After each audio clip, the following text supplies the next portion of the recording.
Now people like Charlie sir are retiring. Srima sir will be, and also Srima sir also. So now a new generation has come up. And Ajit Kumar sir must be more familiar with the older generation, hopefully. Yeah. So I think at the right time, you have brought in Dr. Ajit Kumar, because this link will be next time when he comes to the department for some program, other program, there won't be any phases. That's what normally happens in almost all departments. Nowadays, one generation is going out, and with them, that linkage also will be disappearing. And it's a very good step by the physics department to bring in Dr. Ajit Kumar here. And all the more happy to hear he has an expertise with this Expeyes program, because for the past 3-4 years, I was hearing about this particular instrument, but I know nothing about being a biologist about it. But there is this particular instrument is part of the DST FIST also. They have an instrument ordered, and I have always no difficulty in explaining the term itself. But they told me there will be some experiments with ice or something like that. But more than that, here now, since Dr. Ajit Kumar is in Delhi, he must be knowing that here now we still follow the same theoretical procedure like. But whereas in Delhi and all know what we see, more of the IIT influence and various national institute influence are there. Students are getting little more practical exposure, and they have a lot of opportunities are there. Now from, I think sir is still in Delhi or in the Calcutta, I don't know. Yeah, anyway, yeah, you must find your time to visit this institute. And I heard you are an expert with this particular program. And DBT, like these kind of schemes, are providing an opportunity for all the participants, including faculty and then the youngsters of this particular institution. They are all having the opportunity to learn from very experienced people like Dr. Ajit Kumar. So make use of the opportunity. So with these few words, I stop it, because we are all eager to hear from him. Please, thank you. Yes, sir. Now I invite our HOD to speak a few words to felicitate the webinar. Hope I am audible to all of you. Yes, good sir. afternoon. Good afternoon. Our principal, dear Sabu sir, Ajit Kumar sir, and my colleagues and my dear students. Nijesh സാറും സാബു സാറും പറഞ്ഞ പോലെ വളരെ സന്തോഷത്തോടുകൂടിയാണ് ഈ സെമിനാറിൽ ഈ വെബിനാറിൽ പങ്കെടുക്കുന്നത്. കാരണം അജിത് കുമാർ സാർ ദേവരിയുടെ അലുമിനി ആണെന്ന് പറയുന്നത് ഞങ്ങൾക്ക് ഒത്തിരി സന്തോഷമുണ്ട്. ഞാനും ശ്രീകുമാർ സാറും അജിത് കുമാർ സാറൊക്കെ സമകാലീനരാണ്, ഒരേ പ്രായക്കാരാണ്. അജിത് കുമാർ സാറ് 2 മാസം മുമ്പ് റിട്ടയർ ചെയ്തു. ഞാൻ ഈ മാസം റിട്ടയർ ചെയ്യുന്നു. ശ്രീകുമാർ സാറ് മെയ് മാസത്തിൽ റിട്ടയർ ചെയ്യുന്നു. അജിത് കുമാർ സാറിന്റെ സ്റ്റുഡന്റ് ആയിട്ട് ഇന്ത്യ യൂണിവേഴ്സിറ്റി ആക്സസ് സെന്ററിൽ 2 ആഴ്ചക്കാലം ഡൽഹിയിൽ വന്ന് താമസിക്കുവാനും അവിടെ വർക്ക്ഷോപ്പിൽ പങ്കെടുക്കുവാനും അത് എൻജോയ് ചെയ്യാനും അത് മനസ്സിലാക്കുവാനൊക്കെ എനിക്ക് അവസരം ലഭിച്ചിട്ടുണ്ട്. അതിനെ ഒത്തിരി സന്തോഷിക്കുന്നു. സാറ് ഒരു എല്ലാം ഓൺലൈൻ പ്രോഗ്രാമിലേക്ക് മാറിക്കൊണ്ടിരിക്കുകയാണ്. ഓൺലൈനിൽ ഹാൻഡ്സ് ഓൺ എക്സ്പെരിമെന്റ്സ്, അതായത് ഫിസിക്സ് എക്സ്പെരിമെന്റ്സ് എങ്ങനെ ഡിസൈൻ ചെയ്യാം, അത് അല്ലെങ്കിൽ കമ്പ്യൂട്ടറും CRM ഒക്കെ ഉപയോഗിച്ചുകൊണ്ട് അതെങ്ങനെ ഡിസൈൻ ചെയ്യാം, അതെങ്ങനെ ചെയ്യാമെന്ന് കുട്ടികൾക്കൊരു ഡെമോൺസ്ട്രേഷൻ സാറ് ഇന്ന് തുടങ്ങി വെക്കുകയാണ്. ഇതൊരു കണ്ടിന്യൂ ചെയ്യുന്നൊരു പ്രോഗ്രാമാണ്. ഫിസിക്സ് ഡിപ്പാർട്ട്മെന്റിന്റെ ആഭിമുഖ്യത്തിൽ അത് കണ്ടിന്യൂ ചെയ്യും. അത് അജിത് കുമാർ സാർ അത് ലീഡ് ചെയ്യുമെന്ന് ഏറ്റിട്ടുണ്ട്. തുടർന്ന് ആ പ്രോഗ്രാംസ് നടക്കുന്നതാണ്. ഇന്ന് അതിന്റെ സ്റ്റാർട്ടിംഗ് പ്രോഗ്രാമാണ്. ഞാൻ ദീർഘിപ്പിക്കുന്നില്ല. എല്ലാവിധ ആശംസകളും ഈ പ്രോഗ്രാമിനും, അതുപോലെ തന്നെ ഞങ്ങളുടെ ക്ഷണം സ്വീകരിച്ചുകൊണ്ട് ഇത് ലീഡ് ചെയ്തോളാമെന്ന് അജിത് കുമാർ ഏറ്റതിലുള്ള സന്തോഷവും അറിയിക്കുന്നു. അജിത് കുമാർ സാറിന് എല്ലാവിധ ആശംസകളും നേർന്നുകൊണ്ട് അവസാനിപ്പിക്കും. Thank you. Thank you, Sabu sir, and thank you, Chari sir. Now I invite Dr. Ajit Kumar sir to deliver the talk. Thank you. So good afternoon, Sabu sir and Charlie sir and all our organizers. So actually what we are starting today is just a kind of introduction, because all these things, it won't work online that much. But we'll just start it today, just give some idea what we are going to do. And then we'll continue with actual, hands-on practice. So let us try how it works out today. And first of all, let me just try to give some idea about this by sharing the screen and also showing the device. So let me just switch over to store the camera to the device first.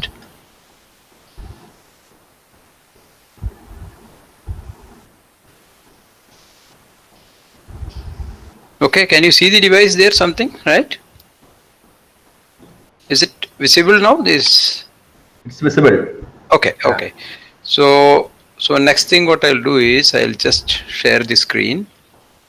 So what I'm going to do is I'm going to share my entire screen so that whatever is on my screen you can see. So when I switch the applications, it will be easily visible there. Okay, so first thing what I'm going to show you is a website, Expeyes.in. So students may note down this site address.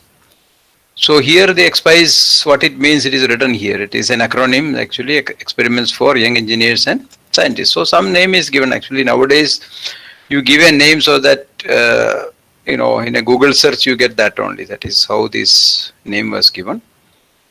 And here, if you go to this site, you'll get some idea about, say, the experiments that you can do with this.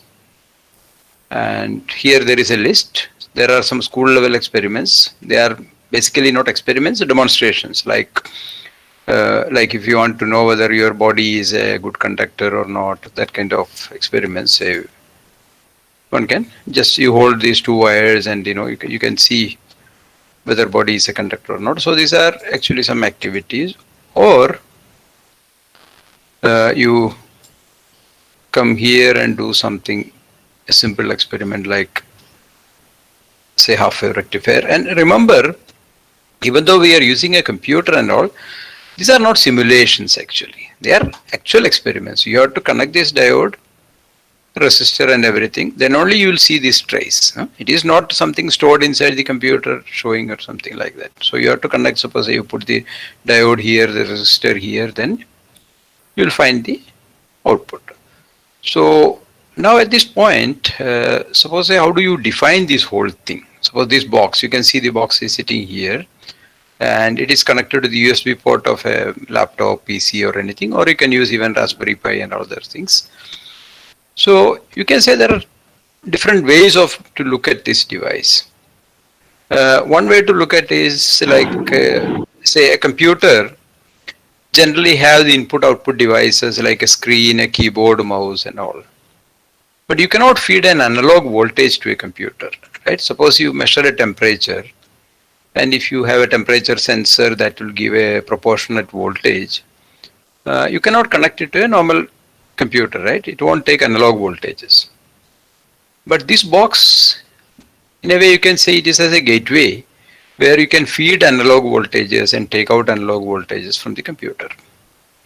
So that is one way to look at it. Otherwise you can say it acts as a combination of a set of test equipment, like it will work like a DC power supply and an oscilloscope and a waveform generator, and it also has the capability to do accurate time measurements.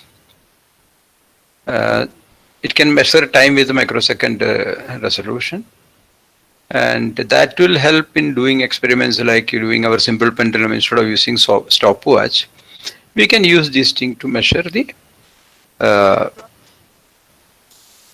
time period of oscillation of a simple pendulum. Here again, if I come here, say mechanics,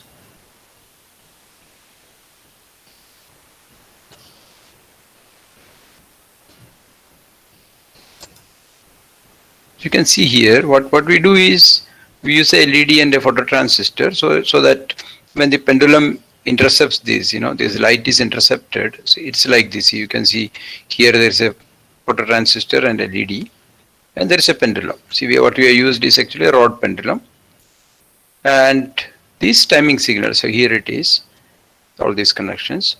So this will allow us to measure the time period with a resolution of something like 100 microseconds, right? So this is one website you should remember, that is expeyes.in, and there is another website you should remember is this one, alpha.scischool.in. Just write it down, alpha.scischool.in, and this is a Moodle, actually online learning management system, and you can log in as guest login is enabled for this. So here there is a science with Expeyes, so it's an online course. So once you have a user account and all, you can attempt the quiz and all those things, but there is no need to do that now. So here if you come, and you will find here, say there is an introduction to Expeyes, what it is, it's all given, right? And how to connect this breadboard, the internal connections of a breadboard, all the preliminaries are given. And it also tells how to install software. Like if you are using Ubuntu 20.04 and all, it's quite easy. And Windows also there is an installer.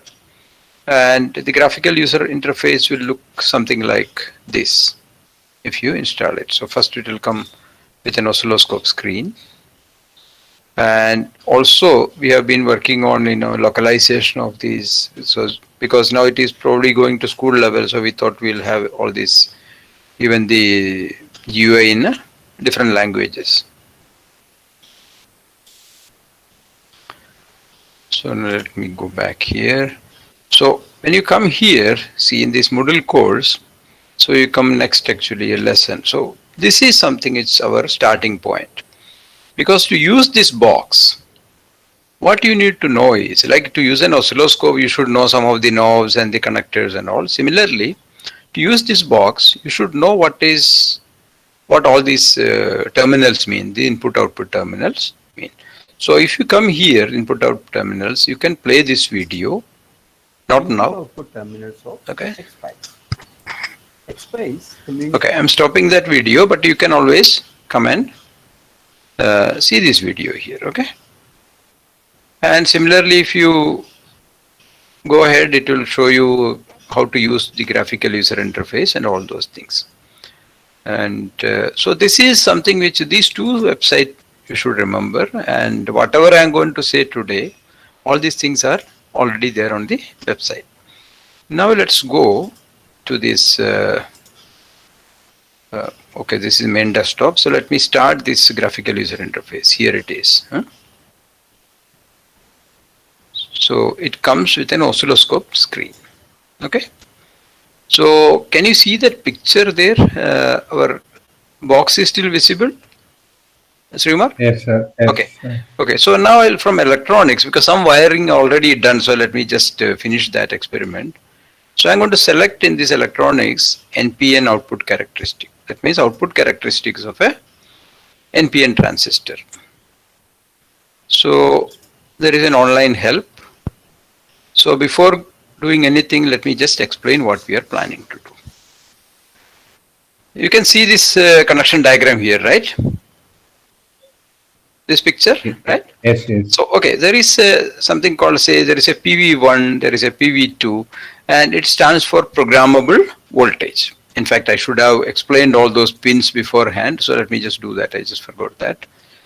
I told you this equipment, there are two terminal blocks, right? On that photograph you see here. So let me just very quickly introduce those things. So this CCS is a constant current source, a 1.1 milliampere, and mostly it is used for temperature measurement using a RTD, that PT100 kind of sensors. And then there is PV1, PV2. They are programmable voltage sources. You can say normally a DC power supply, you turn a knob here, through software you set the value. So PV1 you can set anywhere from -5 volt to +5 volts. So in a 10 volt range, that means -5 to +5 volts. And PV2 -3.3 to +3.3 volt. And then there are two square waves. Their amplitude, I mean the voltage swings from 0 to 5 volt only, but frequency you can change. Something less than a hertz to something like 100 kilohertz or even more you can change. From the graphical user interface, it has been restricted to something like 10 kilohertz.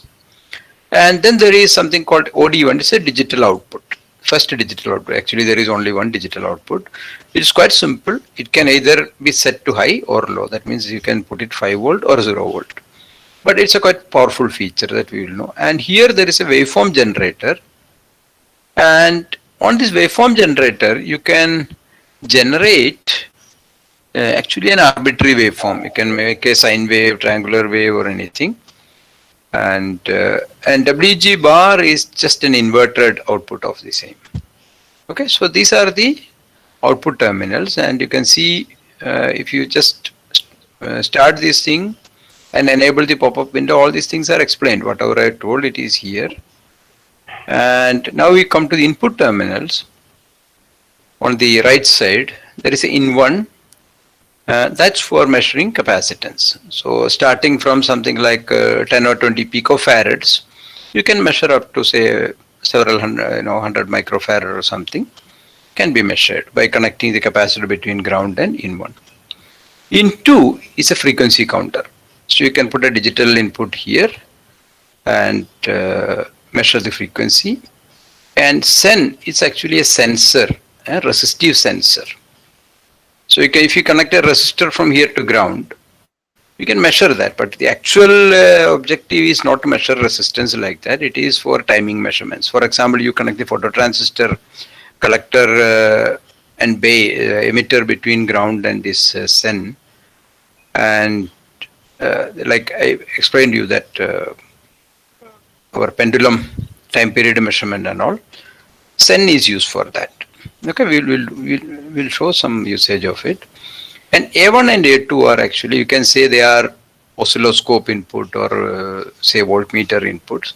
So they can take voltage in the plus minus 16 volt range.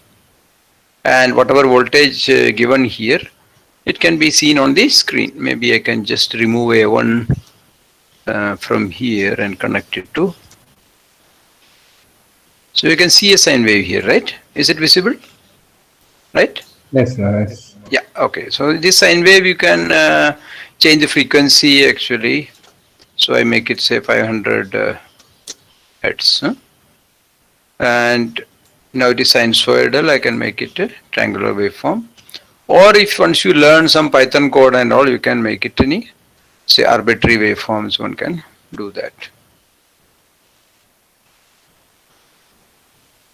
You can see this, what I did is, to the sine wave I added one, say third harmonic, 3x by 3. I mean, whatever the frequency, 3 times that frequency, 3 times less amplitude, you can get this. So that means there are many things you can see really with these things.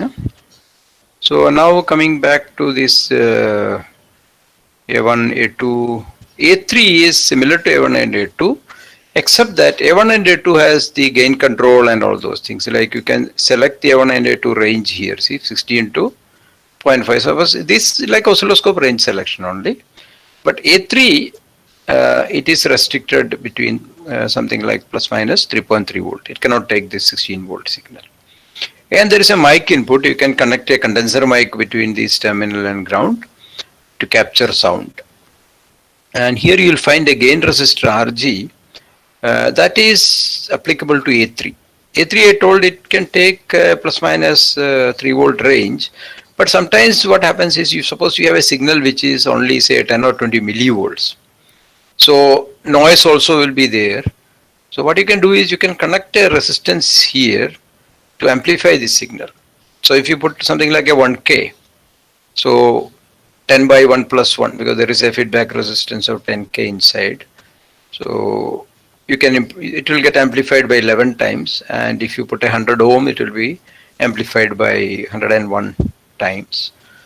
So these are roughly the features, and then there is another side, there is a small terminal that you can see there.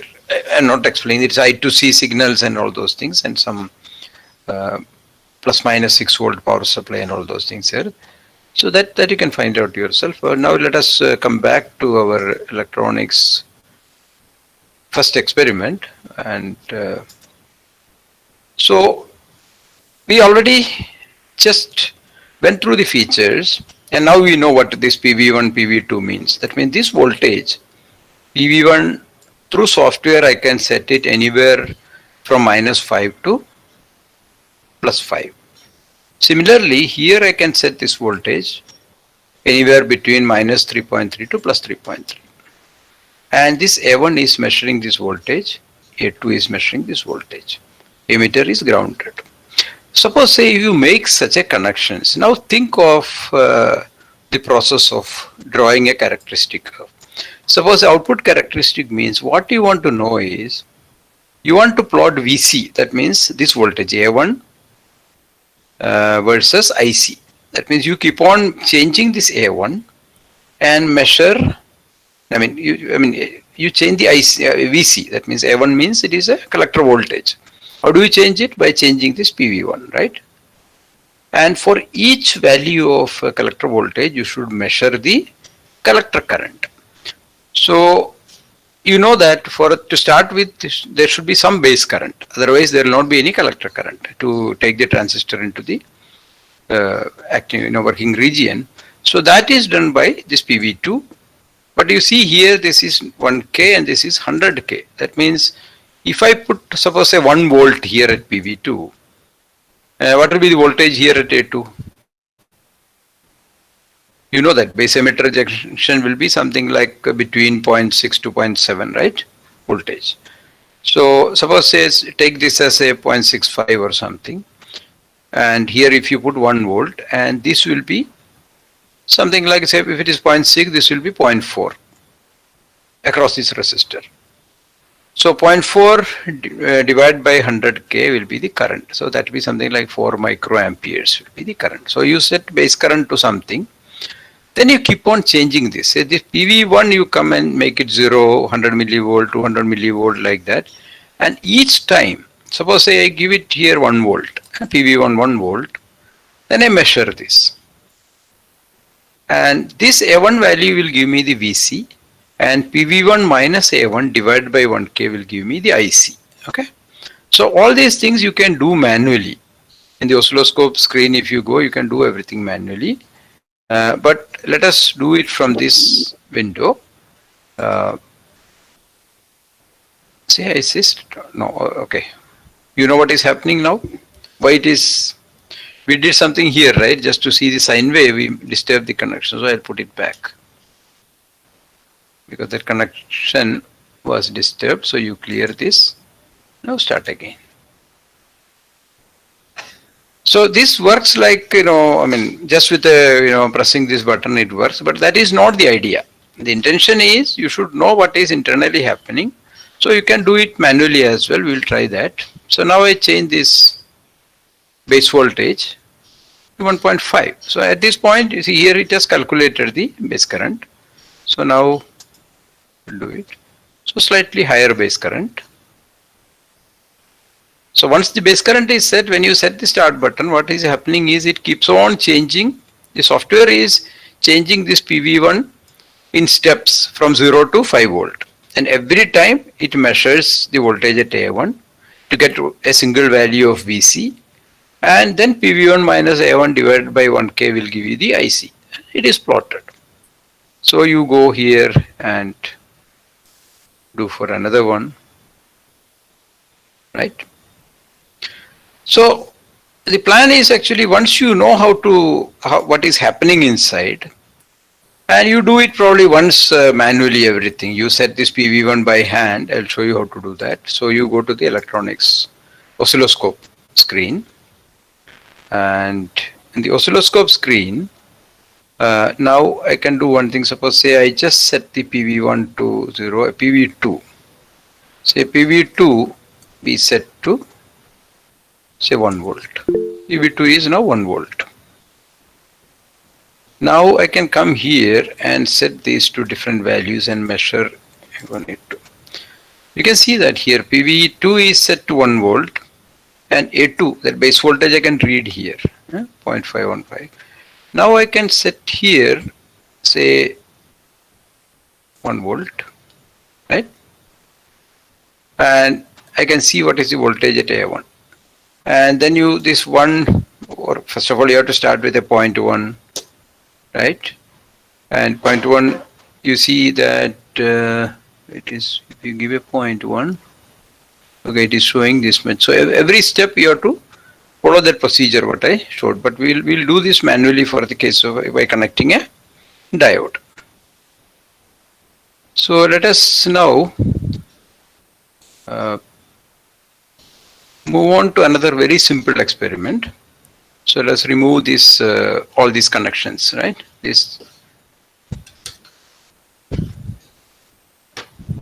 So we are using a breadboard just to make the job easy. And remember this, you can do it at home. So you don't have to come to the lab to do these things. Is the box visible in the window? Okay, it is, right? Okay. So now let me just go and make some connections. First thing I'm going to do is the waveform generator. I connect it to A1, but I'm not connecting it directly. I'm just connecting it through a point on the breadboard. There is a reason. So you can see that this wire is going through the breadboard to A1, right? So now, next thing what we do is we take a diode and connect the diode, say anode here, and other end of the diode I'll just connect another wire and take it to the different channel A2. It is it A2. So now I have to come and enable A2 here, tick mark A2 here, right? So you can see that something now see you have done a half wave rectifier already, right? Is it done? Maybe somebody can answer. Is the half wave rectifier already done or? Hello? പറയൂ, നിങ്ങൾ ചെയ്തിട്ടുള്ളവരാണ് degree practical. They are all silent, it looks like. ചോദ്യം ചോദിച്ചാലെന്ന് ചോദിച്ചാണോ? So they have to answer. Have you already done the affair rectifier? Yes, sir. We had to Okay, get for okay, the you already done, investigator project.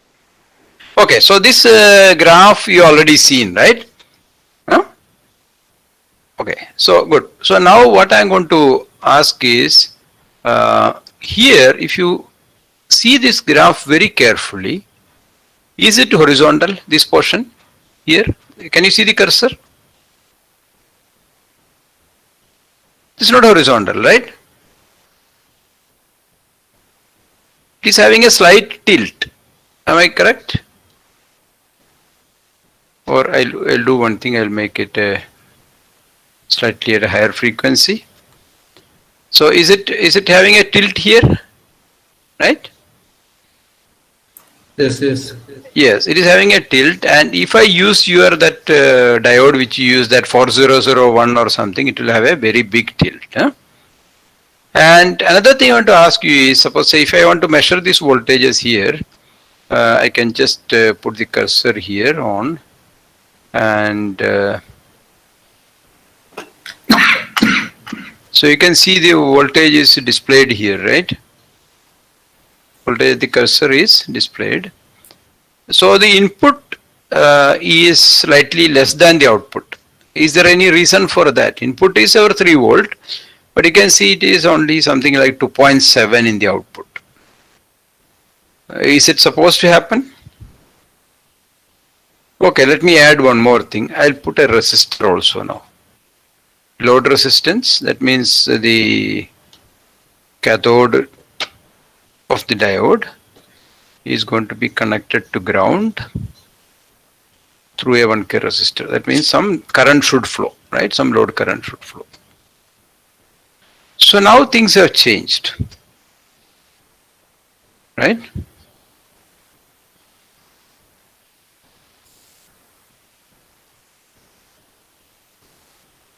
Let me just make it 1 kilohertz.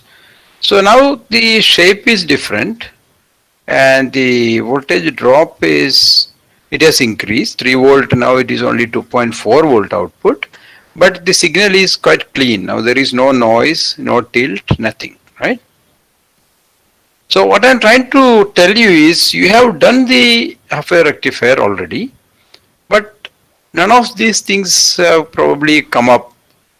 So I'll give a brief introduction. What I mean, like just why all these things happening is, first of all, this is now showing a drop of around 0.6 volts, right? And that is all right for a silicon diode, the output, because you can see if this portion of the graph, if you just see carefully here, you can easily see that the input is increasing, and only when it reaches, say, somewhere here at around 0.5 or something, this will start conducting. And that is what is expected from the diode characteristic curve also. See, diode will start conducting even when the voltage is something, drop is say 0.4 or 0.5, but with microamperes of current. So earlier what happened is, when I did not have this load resistor, say now if I remove the load resistor, you can see the drop is less, right?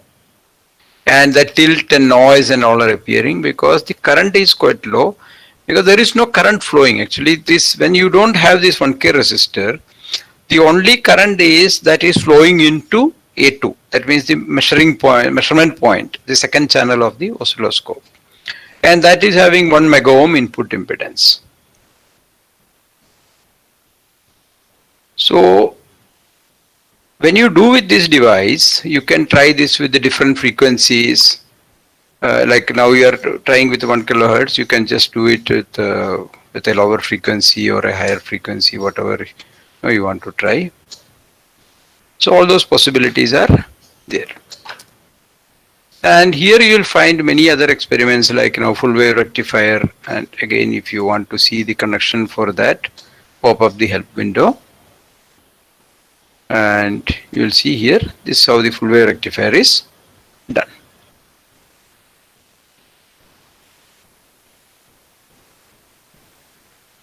So let us come back to another extremely simple experiment, because we already seen the half wave rectifier, right? And that is one of the simplest experiment. But using the same two components, that means a resistance and a diode, we can try the diode characteristics as well. And diode characteristic, what we have to do is, our schematic will look like this. So imagine a situation like this. To do a diode characteristic, normally what you need is a voltmeter and an ammeter and a variable power supply, right? So we have the variable power supply here, P1. But unfortunately, Expeyes does not have an ammeter, but we have voltmeters. So what we do is, we just connect one more resistor, right, a 1K resistor. And once you have this and you measure this voltage and you already know this voltage, the current can be calculated, right? So indirectly we get the current. So with this diagram, suppose PV1 you imagine as a variable DC supply. So you set some voltage here, say 0, then 100 millivolt, 200 millivolt, like that. Every time you measure A1, and for each measurement you calculate PV1 minus A1 divided by 1K, that is the current. Then you plot this together, right? So this probably we can do it manually after making this connection, just to show that, even though you can make measurements just with a push button, but we should know how to do it manually, making a record manually, and then later on you can write a Python program also to do all those things. So let us make this connection diagram. So all we need is, our diode will come one end to ground, right? So I hope you can see these connections. So this is going to ground and our diode is there, and then we put a 1K resistor, and one end of the 1K resistor should go to PV1. Is the board visible? The box is visible, right? I cannot see here. And then you connect this to A1. So this is our connection. Okay, so you can see it from there, right? Yeah. So we come back to this program. This connection is made, and so no, something is totally wrong. Oh no, I connected to PV2, not to PV1. So there was a mistake in the connection. So let us clear this. Start again. So you see this graph, the diode IV characteristic is coming, and we'll repeat this experiment manually by taking down readings in a paper. But before that, suppose say we can do all this thing manually. It will take maybe 15 minutes or half an hour to take the reading. But then the question is what you do with this graph. So this graph, there is a standard procedure called curve fitting. That means you can fit it with the equation of the diode, right? So you just say fit it with that. So it says, okay, it has matched this value with this equation, and then it says this I naught is something like 7 microampere.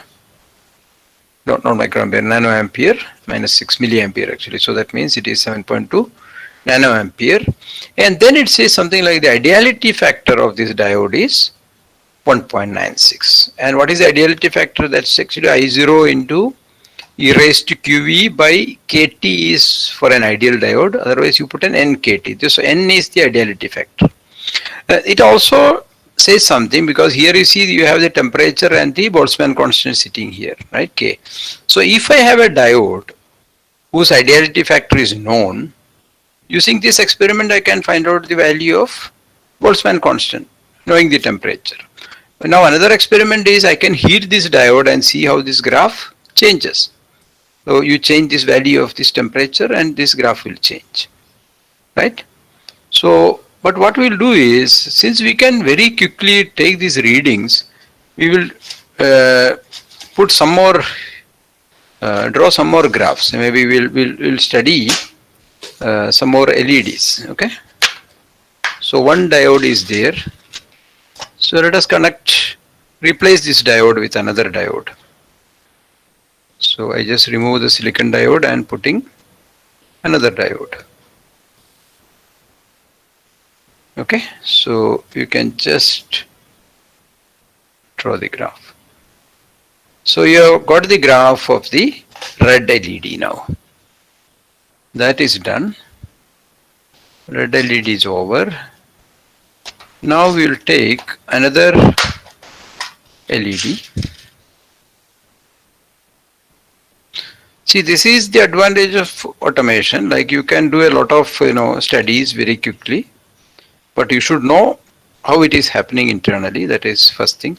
So then you connected a blue LED, and so you find something here like this is for red and this is for blue. So how do you explain that? Why the knee voltage, that cut-in voltage is different? So this actually gives you a good experiment. Like if you take this graph and take this straight portion and extend it down here and find out the x-intercept. I mean, don't take this point, take this straight portion and extrapolate it down here and find this point here where it intercepts the x-axis. Similarly for this also. So you get two values. That means say V1 and V2. This red LED conducted some voltage and your blue LED conducted at a different. But what is the reason? What is the physics behind it? Why these two are different? There you have to remember what is the actual process that is happening in the PN junction. See, in a PN junction, when you apply voltage, what is happening is that voltage into electron charge, that is the energy that you are giving to the electrons in that junction, right? So now you keep on increasing that. At some point they will be able to overcome that that barrier, and the recombination occurs. So that is this point exactly, somewhere here, and electrons have just enough energy to overcome that junction barrier and do the recombination. So then what happens to that energy when the recombination happens? A photon is emitted, right? So the equation is Q, electron charge Q into the applied voltage, that is this new voltage is equal to H into new frequency, right? So if you have a couple of diodes whose wavelength is known, or means frequency is known, you can do this experiment, and once you measure this voltage, you can get the value of Planck's constant, right? And generally they come, reasonably accurate if you have a calibrated diode. So many other things you can try with this, and so it's actually meant for exploration, right? And you can ask the question, now our silicon diode did not emit light. Why it did not emit light? Is it emitting anything? And you can just, same thing can be, suppose say if you just put it this way, you know the value of Planck's constant, you know this voltage, you know electron charge, then you can calculate this frequency, right? This one. Similarly, you can calculate this frequency also. What is the frequency emitted by silicon diode? You can calculate from that simple equation. QE is equal to H nu. And then you will find, okay, this is emitting in the infrared region. That is why diode gets hot. Right? So now, this simple experiment, we will go to, and by the way, this has a mode, you can study Zener diode also. I'll just show that. You tick this, and I remove here, and unfortunately this Zener diode you can study is only 3.3 volt diode, because our supply voltage is restricted to 5 volt. So we will not be able to see any reverse current for higher values. So this is of a Zener diode. Characteristic is more or less similar. But reverse you can see here, even though it is a 3.3 volt diode, it's even at -2, it starts conducting, right, in the reverse direction. That is how the actual diode behaves. Diode characteristic is not something coming here suddenly at 90 degree coming to 3.3. No, it's even at a lower voltages, current start flowing. So now let us go to this oscilloscope screen, and here we have the full control of everything. And let us put our silicon diode back.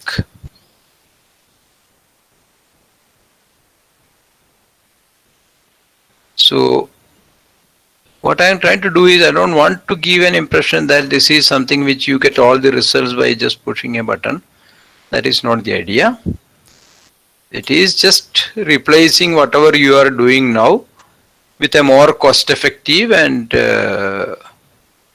more versatile equipment, and that is the idea, but the working principle, everything is same. So now from this GUI, that again if you go to that Moodle course, all this explanation will be there. So A1 and A2 will measure the DC voltage at the two input terminals. Okay, so what we need is only A1 now, and here we need only PV1 for diode characteristics. So what I'm going to do is I put a 0.1 here. So what you should do now is you take a piece of paper and make 3 columns, and I'll try to do that here using an Excel, not Excel, LibreOffice, a spreadsheet. So let me just try to. So you can either use a spreadsheet or you can use a piece of paper. So what we are going to do is, the first column we are going to apply the voltage, note down the voltage we applied, and then what is it, A1? 0.097. It is 0.097. So within error it is almost the same applied voltage only. And here we have to put a formula. Okay, what we have to do here, we have to subtract this and divide by 1k. So divide by 1 you can just ignore. So this many milliamperes is the current. So this is the voltage at the one end of the resistor, and this is the other end where the diode is connected. So now we do here 0.3, say 0.4.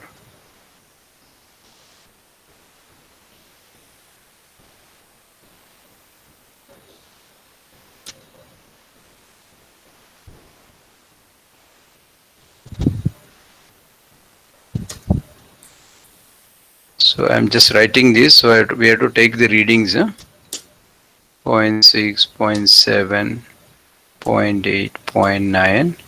Okay, one good enough. So now we come here and put a 0.2, and it is 0.197. It is same. So I have to go and write 0.197. And then again come back here, add a 0.3, and I hope you understand what it means. 0.295 is the voltage at the other end of the resistor. 0.295. Now I come back here and make it 0.4, and it is 0.385. 0.385. Okay, now again you go 0.5. So you should note down these things in a paper, okay? All of you. 0.452. 0.452. And then you apply the voltage 0.6. 0.6 gives me 0.452 and 0.493, right? So here, this is what I'm writing down. This cursor, I hope you can see. Now I go to 0.7. 0.7, I see here 0.52. 0.52. And for 0.8. So this is just like what you do with a power supply, and voltmeter, ammeter, whatever. There is no difference at all. Only thing is you have a much cheaper device here. So no automation, nothing. So now 0.8 is over. 0.9. So it's time consuming, but it's okay. 0.551. And now our last reading is 1 volt. It is showing 0.562. 0.9. Sorry, 0.9 we did not write. 0.9 is 0.551.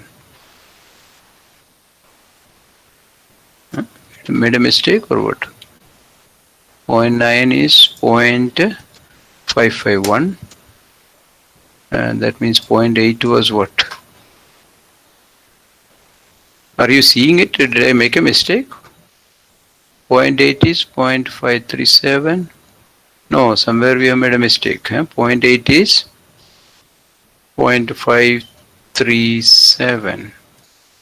So we have to cross check all now. 0.7 is 0.52.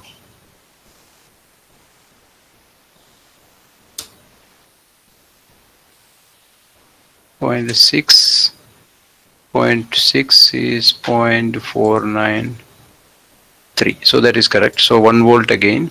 So one or two readings we made a mistake. So that is corrected, and now it is 0.562. 562. Okay, so here we did, this equation is given, so you copy this and put it everywhere. Okay, so now this is these two things. If you see, this is our voltage across the diode for this given inputs, and this is the current through the diode. So now insert a chart, and we take an Expeyes scatter. Finish. So you see so can you see the diode characteristic here, right? Sumar? Hello? Yes, sir. Yes, yes. Is that right? So that means, so whatever you do in the lab at the moment, our present setup, you can easily duplicate with this. But in addition to that, so now whatever this manually I have done with this spreadsheet, it is also possible to write maybe something like 5 lines of Python code and get it done. So that means the Python knowledge also nicely gets utilized in this. Like here I have seen, like already shown many experiments, we can code, you can write code like this and execute it to show the results. Okay, so that is done. So now I hope it gives some idea about the device, but the number of experiments is is a large number, so we will not be able to show all these things. That when the hands-on comes, we can see. But now let us just go to something slightly different. Let us take this one. So and before that, let us go to the oscilloscope. And all I'm going to do now is I remove this two components and put this here.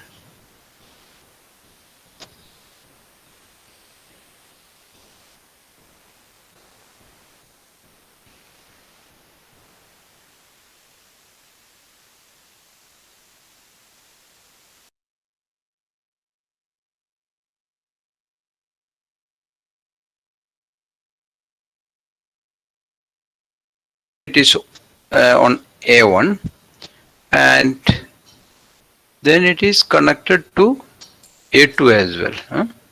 So a sine wave A1.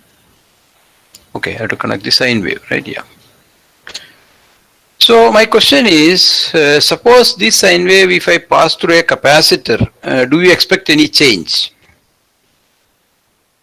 So what you will do is, you can see already connected, and now after, okay, sorry, this is before the capacitor, the applied waveform.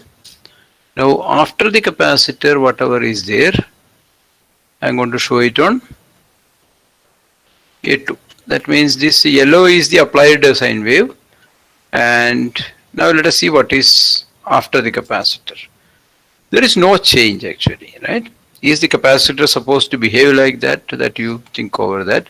But what I'm going to add now is, I put one resistor from that point to ground, a 1K resistor. So here you find there is some phase difference. And if I just change this frequency, lower frequency, there is a big phase difference. So this is applied voltage, and this is after the capacitor. So that means actually this theory is covered very well in the +2 textbook, the study of AC circuits. So here we will just see how to quantitatively study that. So our connection is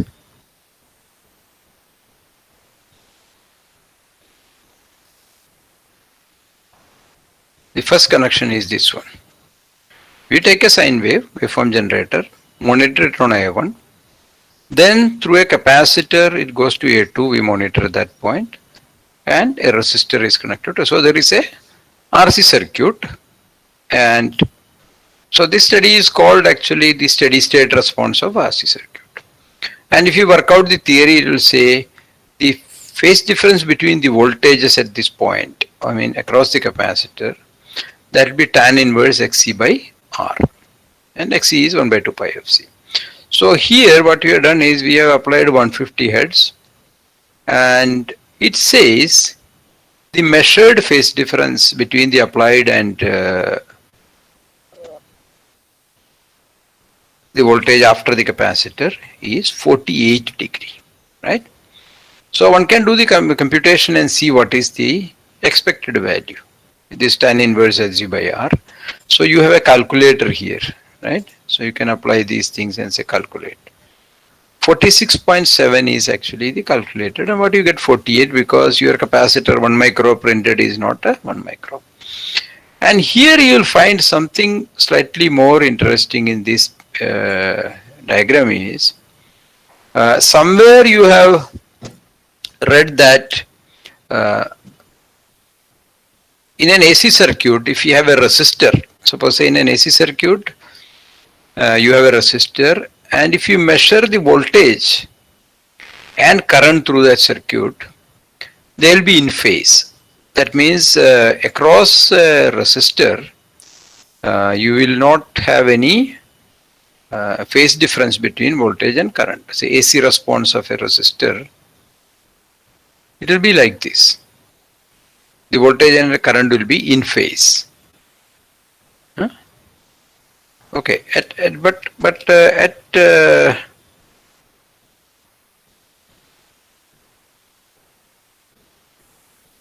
and also the book says in the case of a capacitor, or you can show mathematically also, the current leads by pi by 2. That means the current through the capacitor. Suppose if you have a capacitor here, and the voltage and current waveforms, if you plot, the current will be leading. So normally this is just told, but it is never measured. So here if you have a look at this one and also see our picture,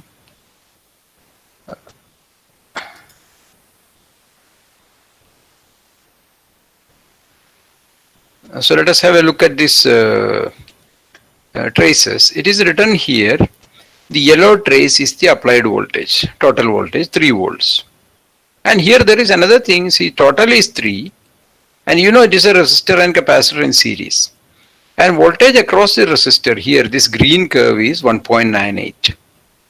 And voltage across the capacitor, this red curve is 2.23. 2.23 plus 1.98 is how much? Is it 3 or not? Anyway, that I am leaving you to figure out. 2.23 plus 1.98 should give 3. So you do whatever addition you want. But the point is, the voltage across the resistor is the green curve. That means the current through the circuit, if you want to know the variation, that is the green curve, because across the voltage and current are in phase. So green can be taken as the phase of the current. So that means at this point the current is 0, and here the current is in the opposite direction maximum. Here again current is 0, like that. So the green curve is actually the voltage across the resistor, but that is actually the phase of the current, because across the resistor voltage and current are in phase. So now if you know that this green is representing current, the phase of the current, now have a look at the red. Red is the voltage across the capacitor. So that means when the voltage across the capacitor is at here at 0, the cursor, you can see that current is already leading by 90 degree. Current has already reached the peak, right? That means it is clearly seen from this graph that in an RC circuit, if you see the voltage and current across the capacitor, the current will be leading by 90 degree. You can see that. And now you can replace this with inductor and see the other way, it will be lagging by 90 degree. And you can put both of all these three together and find out the resonance and all. Okay. So now we'll go back to something else.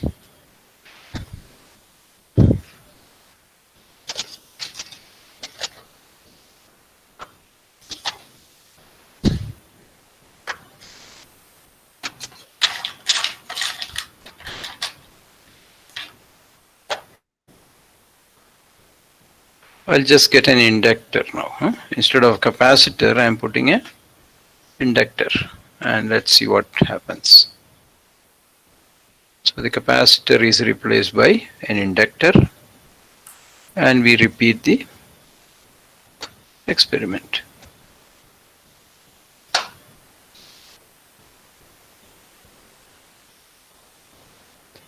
So you can see that it's the other way now, 5 degree in the opposite direction, and here you can see that the current is now lagging, because if you just look at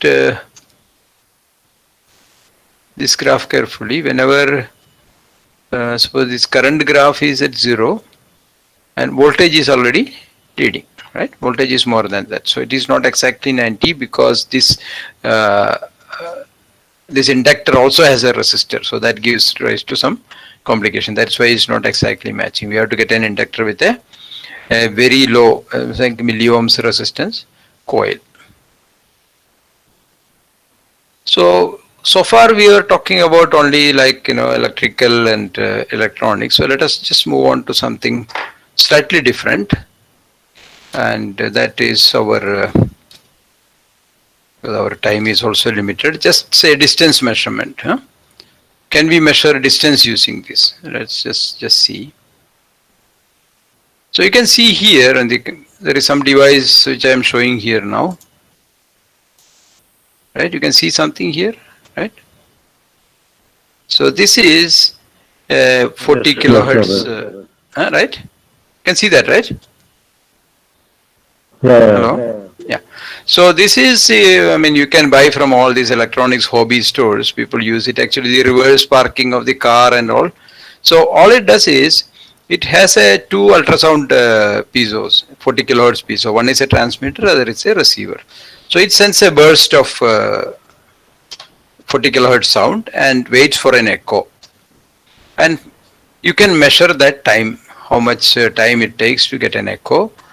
And using the velocity of sound, you can find out the distance. So let us see how to do that.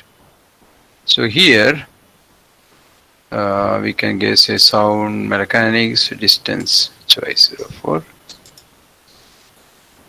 Okay, so let me just make the connections. So here it is shown how to make the connections. I have to use a 5 volt first here. And you remember I explained all the pins, what are their functions, frequency measurement, these, all those things. But they have alternate functions. And now the SQ2 here is not a square wave generator, it does something else. Similarly, IN2 is now not a frequency counter, it is something else. So all these alternate functions are there for different experiments. So now it is connected, these connections are made. So this piezo is now facing a wall, you cannot see the wall, but let me just see what happened. So you can see that if I just change the distance, it is showing that, right? So let me just do one thing. Let me just make it oscillate like this. So the distance is measured as a function of time. So what I can do is I can fit the curve using a sine function. It says it is 1.06 hertz. That means I was oscillating it roughly 1 hertz frequency. So now the advantage is, how do you convert this into an experiment? You can see the videos. So I can keep it near a pendulum, oscillating symbol pendulum, and draw a graph like that, and fitting will give me an exact oscillation, time period of the pendulum, right? So and also this can be extended to develop more experiments in mechanics. Suppose if you keep this on a track where a toy car or something is there, or something like, or in an air track experiment. So basically it can plot displacement as a function of time. Then you can do numerical differentiation to find the velocity and acceleration, and verify all those equations. So this simple sensor, which sensor you can buy, I think, in the electronics hobby market to something like a couple of ₹100. So, but this Expeyes supports a lot of experiments using that. So Srimar, what is our time now? It's almost over, right? It means we have started at 2:30, no? So it's almost 1 hour. Nijesh, Okay. how much we can go? Yes, sir. സാറേ നമുക്കൊരു എത്ര മണി വരെ എടുക്കാം? അതിപ്പോ ഇവരുടെ feedback കുട്ടികളുടെ എത്രമാത്രം അവർക്ക് എന്തെങ്കിലും റെസ്പോണ്ട് ചെയ്യണമെന്ന് നിങ്ങൾക്ക് ചോദിക്കാം കേട്ടോ. അതാണ് അവരുടെ ചോദ്യങ്ങളൊന്നും ഇല്ലാത്തതാണ്. പറഞ്ഞുതരും. സോ നിങ്ങൾ ചോദിക്കുക, എന്തെങ്കിലും സംശയം ഉണ്ട്. ഇത് നിങ്ങൾ ഈ എക്യുപ്മെന്റ് കണ്ടിട്ടില്ലാത്തത് കൊണ്ട് ചിലപ്പോൾ അത്ര പരിചയം ഉണ്ടാവില്ല. അല്ല, ഇതുവരെ പറഞ്ഞതിൽ എന്തെങ്കിലും ചോദ്യങ്ങൾ ഉണ്ടെങ്കിൽ അതല്ല, നമുക്ക് ചോദ്യങ്ങളുമായിട്ട് മുന്നോട്ട് പോകാം. ഒരു മോണോലോഗായിട്ട് കാര്യമില്ല. ചോദിക്കാം. നിങ്ങൾക്ക് നിങ്ങളുടെ മൈക്രോഫോൺ മ്യൂട്ട് ചെയ്തിട്ട് നിങ്ങൾക്ക് സംശയങ്ങളോ നിങ്ങൾക്ക് എന്തെങ്കിലും ചോദിക്കാനുണ്ടെങ്കിൽ ചോദിക്കാം. സാർ, എന്റെ ഒരു സംശയം ഞാൻ ചോദിച്ചോട്ടെ സാറേ? സാർ, നമ്മൾ ബേസിക്കലി ഫംഗ്ഷൻ ജനറേറ്റർ ഒക്കെ നമ്മുടെ ലാബിൽ കാണുമ്പോൾ വളരെ ബൾക്കി സൈസില്, നമുക്ക് ഇതിൽ എത്ര ഹെഡ്സ് വരെ ഈ വേവ് ഫോമിന്റെ ഫ്രീക്വൻസി നമുക്ക് ജനറേറ്റ് ചെയ്യാൻ പറ്റും? ഓക്കെ, ഇതിൽ ഇപ്പോഴും കാണുന്നത് നമ്മള് അതിലൊക്കെ കുറച്ചൊരു കോംപ്രമൈസ് ഉണ്ട്. കാരണം നമ്മളിപ്പോ ഇവിടെ കാണുന്നത് ഈ wave form generator 5 Hz to 5 kHz വരെയാണ്. നോർമലി നമ്മുടെ ലാബിലുള്ളത് വളരെ ബൾക്കി സൈസ് ആണ്. ബൾക്കിയാണ്. പക്ഷെ അത് ബൾക്കി എന്ന് മാത്രമല്ല, അതിൽ ഒരുപാട് വ്യത്യാസങ്ങളുണ്ട്. ഇതിപ്പോ പറഞ്ഞാൽ ഇതിന്റെ ഒരു ലിമിറ്റേഷൻ ഉണ്ട്. കാരണം ഇത് 5 kHz അപ്പുറത്തേക്ക് പോകുന്നില്ല എന്നുള്ള. പക്ഷെ അത് ചെറുതാക്കാനുള്ള ടീച്ചിങ്ങിന്റെ കേസിൽ അതൊരു റെസ്ട്രിക്ഷൻ ആയിട്ട് വരുന്നില്ല. കാരണം നമ്മളിപ്പോ ഒരു ഫിൽട്ടർ സർക്യൂട്ട് പഠിക്കുകയാണെന്ന് വെച്ചോളൂ. ഇപ്പൊ ഒരു ഫിൽട്ടർ, ഒരു ബാൻഡ് പാസ് ഫിൽറ്ററിന്റെ നമ്മൾ ഫ്രീക്വൻസി റെസ്പോൺസ് കർവ് വരയ്ക്കണമെങ്കിൽ നമ്മൾ ആ ഫിൽറ്ററിന്റെ ഫ്രീക്വൻസി ഇപ്പം റെസൊണന്റ് ഫ്രീക്വൻസി 2-3 കിലോ ഹെർട്സിൽ സെലക്ട് ചെയ്താൽ മതി. അപ്പം ഭംഗിയായിട്ട് ഇത് വരയ്ക്കും, ഫ്രീക്വൻസി റെസ്പോൺസ് പ്ലോട്ടൊക്കെ അത് വരച്ചു തരും. പക്ഷെ ഇതിലെ വേറൊരു ഈ കോംപ്രമൈസുകൾ വരുത്തേണ്ടത് എന്താണെന്ന് ചോദിച്ചു കഴിഞ്ഞാൽ നമ്മൾക്ക് ഈ ഒരുപാട് ഫീച്ചേഴ്സ് ഇത്രയും ചുരുങ്ങിയ ഹാർഡ്വെയറിൽ പാക്ക് ചെയ്യുമ്പോൾ ചെയ്യുന്ന കോംപ്രമൈസ് ആണത്. പക്ഷെ ആ കോംപ്രമൈസിൽ നമുക്കൊരു വലിയ അഡ്വാൻറ്റേജ് എന്താണെന്ന് വെച്ച് കഴിഞ്ഞാൽ ഇപ്പൊ ഞാനൊരു ജസ്റ്റ് ഒരു ഡെമോൺസ്ട്രേഷൻ ഇപ്പൊ തരാം. ഒരു നമ്മുടെ ഈ A1 എടുത്തിട്ട് ഇങ്ങോട്ട് കണക്ട് ചെയ്തു. നമ്മുടെ ഓസിലോസ്കോപ്പ്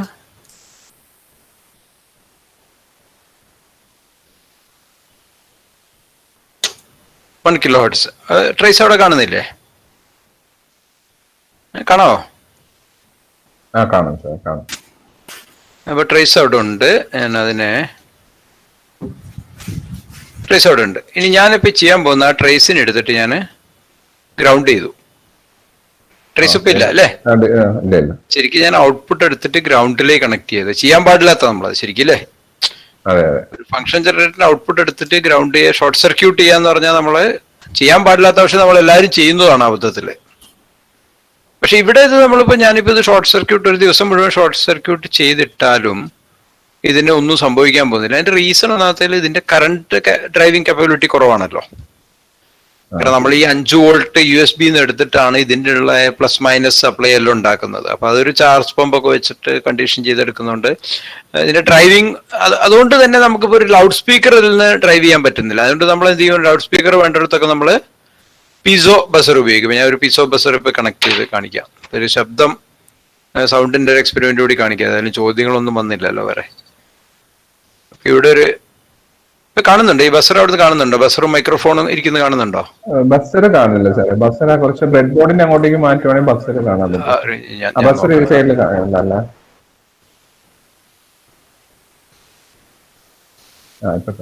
ഇപ്പൊ രണ്ടും കാണുന്നില്ലേ അല്ലെ? ബ്രെഡ് ബോർഡും ഉണ്ട്, മൈക്രോഫോണും ഉണ്ട്, ബസറും ഉണ്ട് അല്ലേ?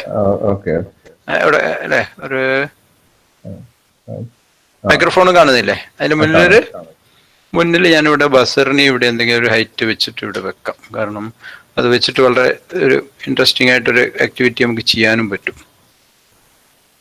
അതിലൊരു ഒരു ക്വസ്റ്റ്യൻ അതിൽ അങ്ങോട്ട് വെച്ചിട്ട് പോവാം നമുക്ക്. ഇതിവിടെ വെച്ചു. ഞാൻ ആ ഒരു കണക്ഷൻ കൂടി കൊടുത്തേക്കട്ടെ. ഇതിനെ നമ്മൾ A1 മോണിറ്റർ ചെയ്യാനും വെച്ചു.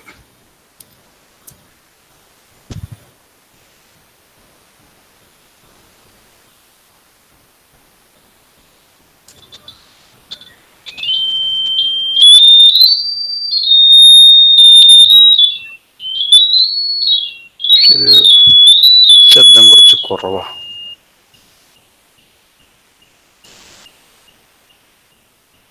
സൗണ്ട്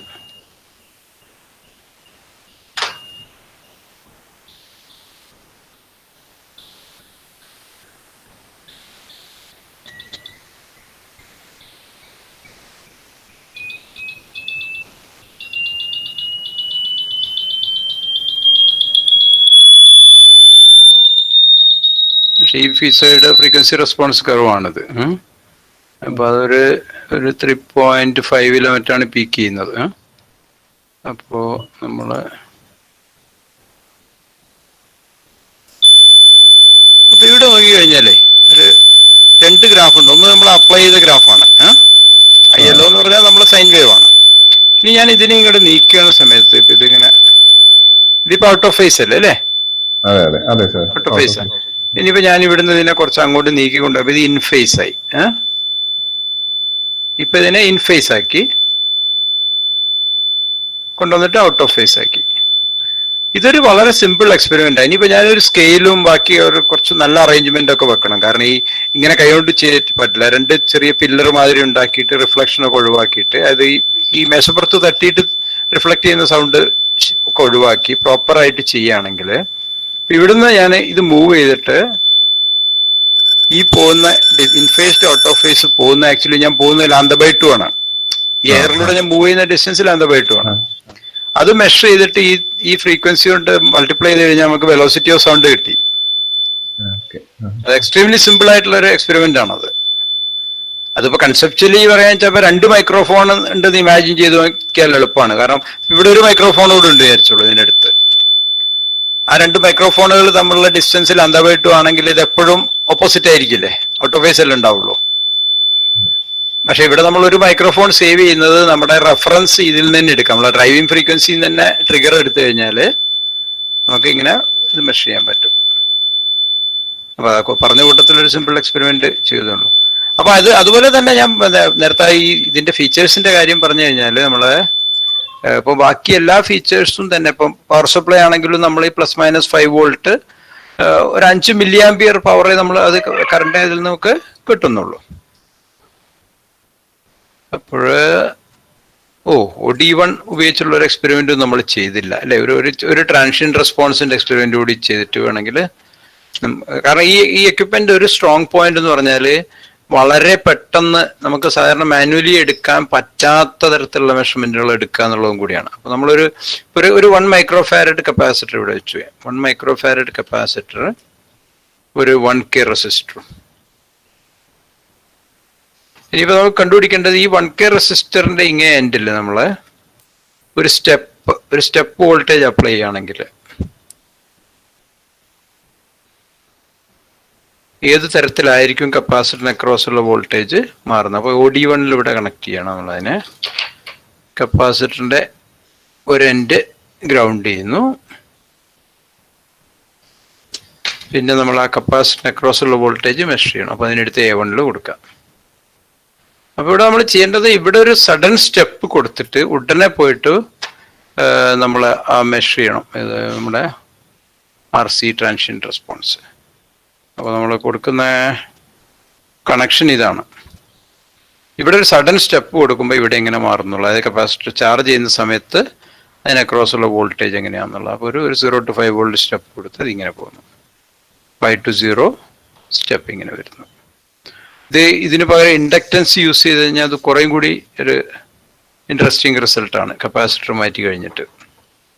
കാരണം ഇവിടെ വളരെ നമുക്കത് ഇമാജിൻ ചെയ്യാൻ എളുപ്പമാണ്. കാരണം ഇത് പെട്ടെന്ന് ഇങ്ങോട്ട് പോകാൻ പറ്റില്ല, കാരണം കപ്പാസിറ്റർ ചാർജ് ചെയ്തുകൊണ്ടിരിക്കുകയാണ്. പക്ഷേ ഇൻഡക്ടറിന്റെ കേസിൽ കുറച്ചുകൂടി എക്സ്പ്ലെയിൻ ചെയ്യാൻ ഇത്തിരി കൂടി ബുദ്ധിമുട്ടുണ്ട്.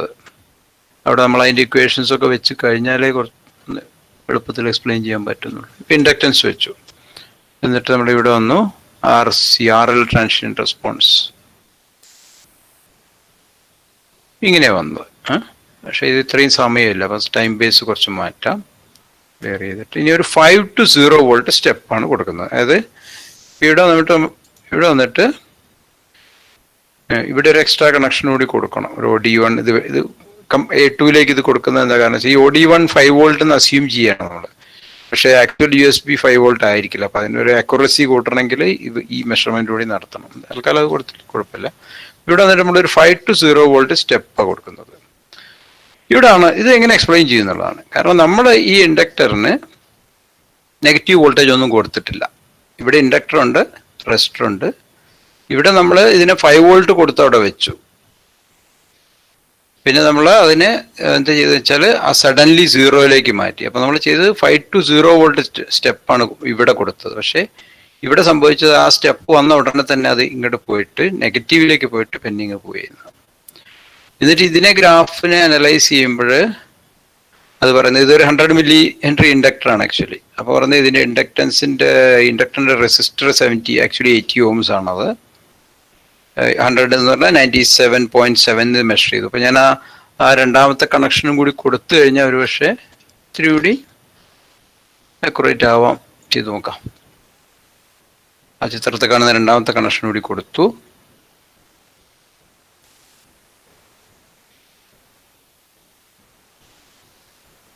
ohms ഇത് വന്നു കറക്റ്റ്. മറ്റത് 98 മില്ലി ohms. സോ ഇത് ചെയ്യുന്നതെന്ന് വെച്ചാൽ ഈ ട്രാൻഷ്യന്റ് റെസ്പോൺസിന്റെ ഈ ഡാറ്റ കളക്ട് ചെയ്തിട്ട് അതിന്റെ ഇക്വേഷനായിട്ട് ഫിറ്റ് ചെയ്യുക ചെയ്യുന്നത്. നമ്മുടെ ഈ (L/R) ഇക്വേഷൻ വെച്ചിട്ട് അതിൽ നിന്ന് ഇൻഡക്റ്റൻസ് മെഷർ ചെയ്യുക. അപ്പോൾ ഇതിനെ ഈ ഉപകരണത്തിന് നമുക്കൊരു ഇൻഡക്റ്റൻസ് മീറ്റർ ആയിട്ട് യൂസ് ചെയ്യാം. നമ്മളിപ്പോൾ ഒരു കോയിലൊക്കെ വൈൻഡ് ചെയ്തിട്ട് ഇപ്പോൾ അത് മില്ലി ഹെൻറി റേഞ്ചിലൊക്കെ ആണെങ്കിൽ നമുക്കതിനെ ഇൻഡക്റ്റൻസ് ഇതുപോലെ മെഷർ ചെയ്യാനും പറ്റും.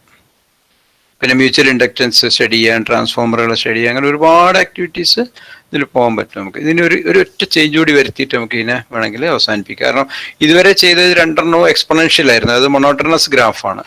പക്ഷെ ഇനി നമ്മൾ ഇതിനെ രണ്ടിനും കൂടി കമ്പൈൻ ചെയ്ത് കഴിയുമ്പോൾ എന്താവും എന്നുള്ളത് വേണമെങ്കിൽ നോക്കാം. അതായത്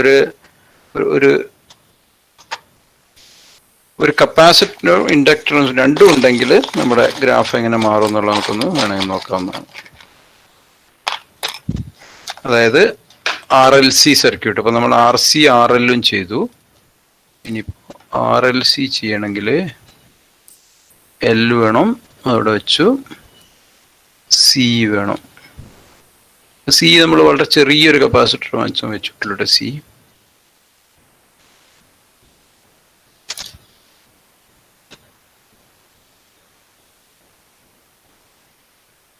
അപ്പോൾ ഒരു ഇൻഡക്റ്റൻസ് ഉണ്ട്, ഒരു കപ്പാസിറ്റർ ഉണ്ട്. എന്നിട്ട് നമ്മൾ ചെയ്യാൻ പോകുന്ന ഇതാണ് RLC ട്രാൻസിയന്റ് റെസ്പോൺസ്. ഇതാണ് കണക്ഷൻ. ഇവിടെ ഒരു സ്റ്റെപ്പ് കൊടുത്താൽ ഇവിടെ എങ്ങനെ വോൾട്ടേജ് മാറും എന്നുള്ളത് അറിയേണ്ടത്. ഇത് വളരെ ഇൻട്രസ്റ്റിംഗ് ആണ്, കാരണം ഇത് ഓസിലേറ്റ് ചെയ്യുക ചെയ്തത്. കാരണം ഇവിടെ നിന്ന് ഒരു സ്റ്റെപ്പ് കൊടുത്തപ്പോഴേ ഈ വോൾട്ടേജ് വന്ന് കുറേ സമയം ഓസിലേറ്റ് ചെയ്തിട്ട് പിന്നെ ഇതിനെ അനലൈസ് ചെയ്യുമ്പോൾ നമുക്ക് കിട്ടുന്നത് 1.75 kHz ഡാമ്പിംഗ് ഫാക്ടർ 0.074 ആണ്. ഇനി നമുക്ക് ഇതിപ്പോൾ ഇതിന്റെ ഇക്വേഷനൊക്കെ ഇട്ടിട്ട് ഈ ഡാമ്പിംഗ്, ക്രിട്ടിക്കൽ ഡാമ്പിങ്ങിന് വേണ്ട റെസിസ്റ്റൻസിന്റെ വാല്യൂ കാൽക്കുലേറ്റ് ചെയ്ത് അത് സീരീസ് ചെയ്ത് കഴിഞ്ഞാൽ അതിങ്ങനെ ഓസിലേഷൻ ഇല്ലാതാക്കാം. അതുപോലെ ഈ വാല്യൂ 1/2π √LC ആയിരിക്കും റഫ്ലി. നമുക്കത് കാൽക്കുലേറ്റ് ചെയ്ത് നോക്കാം. അപ്പോൾ നമ്മൾ ഈ ലാബിൽ ഇൻഡക്റ്റൻസ് ബോക്സ്, കപ്പാസിറ്റൻസ് ബോക്സ് ഒക്കെ ഉണ്ടെങ്കിൽ അത് വെച്ചിട്ട് ഇങ്ങനെ എക്സ്പെരിമെന്റുകൾ ഡിസൈൻ ചെയ്യാം. കാരണം അതുപോലെ ഇത് ഉപയോഗിച്ചിട്ട് ഇപ്പോൾ ഒരു അൺനോൺ കപ്പാസിറ്ററിന്റെ വാല്യൂ കണ്ടുപിടിക്കാം, അൺനോൺ ഇൻഡക്ടറിന്റെ വാല്യൂ കണ്ടുപിടിക്കാം, വേറൊരു കപ്പാസിറ്ററുമായിട്ട് നമ്മൾ അതിനെ റെസനേറ്റ് ചെയ്യിച്ചിട്ട് ചെയ്യാം. ഇങ്ങനെയുള്ള ഈ മെഷർമെന്റ്സ് ഒന്നും നമുക്ക് സാധാരണഗതിയിൽ നിങ്ങൾക്ക് വേറെ ഓസിലോസ്കോപ്പും ഫംഗ്ഷൻ ജനറേറ്ററും ഒന്നും ഉണ്ടെങ്കിലും ഇത് ചെയ്യാൻ പറ്റില്ല. വേറെ ഒന്ന് പറഞ്ഞാൽ ഈ എക്സ്പെരിമെന്റ്സ് ഇപ്പൊ ഞാൻ കാണിച്ച ഈ RLC ട്രാൻസിയന്റ് നിങ്ങൾക്ക് ഇപ്പൊ ഇവിടെ നോക്കിയാൽ മതി. RLC ട്രാൻസിയന്റ് എക്സ്പെരിമെന്റ്, അതിപ്പം നിങ്ങൾ വേൾഡിൽ എവിടെ ഒരു റിപ്യൂട്ടഡ് യൂണിവേഴ്സിറ്റി എടുത്തു കഴിഞ്ഞാലും ഈ മാതിരി എക്സ്പെരിമെന്റുകൾ കാണും.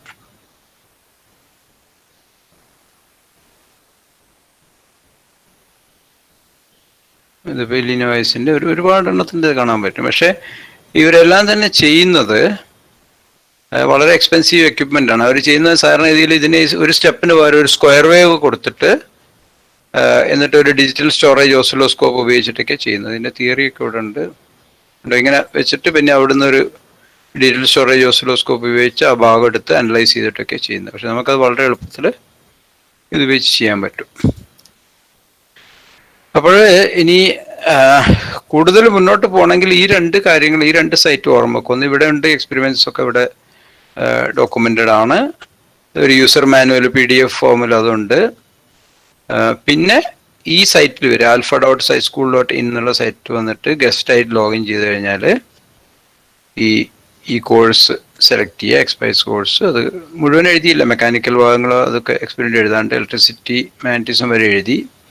സൗണ്ട് മെക്കാനിക്സ് ഇത്രയും ഭാഗങ്ങൾ അത് കംപ്ലീറ്റ് ചെയ്യണം. അത് ചെയ്യാതെ ഈ സൗണ്ട് എക്സ്പെരിമെന്റ് ഒക്കെ ചെയ്തുകൊണ്ടിരിക്കുകയാണ് അത്. ഇവിടെയൊക്കെ വന്ന് നോക്കി കഴിഞ്ഞാൽ നിങ്ങളിപ്പോൾ ഇതിന്റെ തിയറി എല്ലാം ഇതിനകത്ത് ഇക്വേഷൻസ് ഒക്കെ കൊടുത്തിട്ടുണ്ട്, അതിന്റെ റെഫറൻസസ് കൊടുത്തിട്ടുണ്ട്. എന്നിട്ട് നമ്മൾ അത് ചെയ്തു വരുന്നത് വെച്ചാൽ ഈ തിയറി ഉപയോഗിച്ച്, ഇക്വേഷൻസ് ഉപയോഗിച്ചിട്ട് നമ്മളൊരു പൈത്തൺ കോഡ് ഉപയോഗിച്ചിട്ട് അതിനെ ചെയ്യാനുള്ള കാര്യങ്ങളൊക്കെ കൊടുത്തിട്ടുണ്ട്.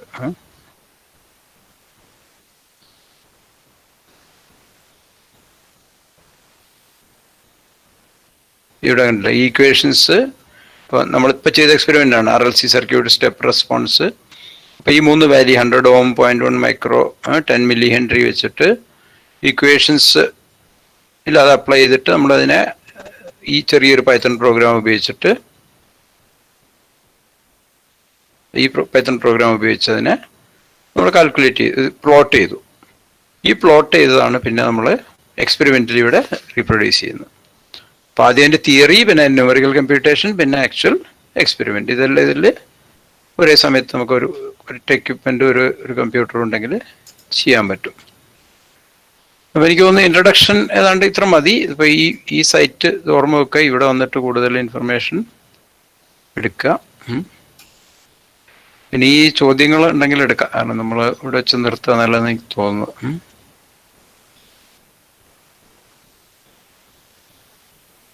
ആർക്കെങ്കിലും എന്തെങ്കിലും സംശയങ്ങൾ ഉണ്ടെങ്കിൽ ചോദിക്കുക.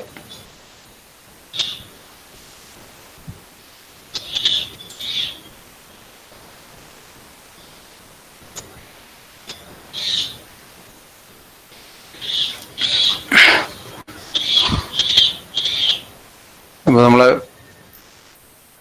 ഫീഡ്ബാക്ക് ഒരു 0-യിലാണ് നിൽക്കുന്നത് അല്ലേ?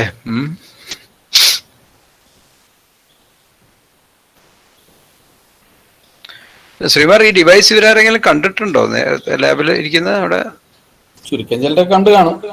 കണ്ടവരാരെങ്കിലും ഉണ്ടോ?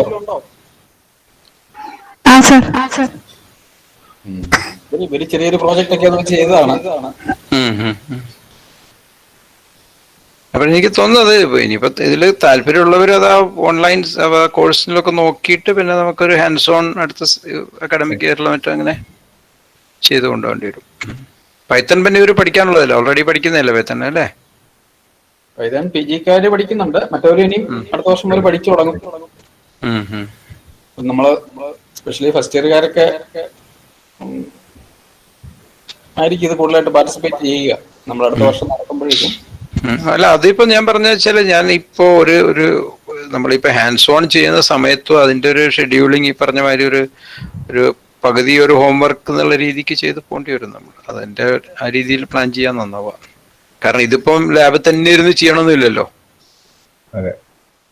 കാരണം ഈ കഴിഞ്ഞ നമ്മൾ ഇപ്പോ ഈ IUAC കഴിഞ്ഞ മെയിൽ നടത്തിയ പ്രോഗ്രാം നമ്മൾ ഈ കോഴ്സ് ഓൺലൈനായി ചെയ്തിരുന്നത്. അപ്പൊ ഓൺലൈനിൽ നമ്മൾ ചെയ്തതെന്ന് വെച്ചാൽ അത് ഓരോരുത്തർ ചെയ്ത റിസൾട്ടുകൾ അപ്ലോഡ് ചെയ്യാൻ പറയുക ചെയ്തത്. ഈ അസൈൻമെന്റുകൾ തന്നെ ഇതിനകത്ത് വെച്ചിട്ട് ഈ അസൈൻമെന്റ്സ്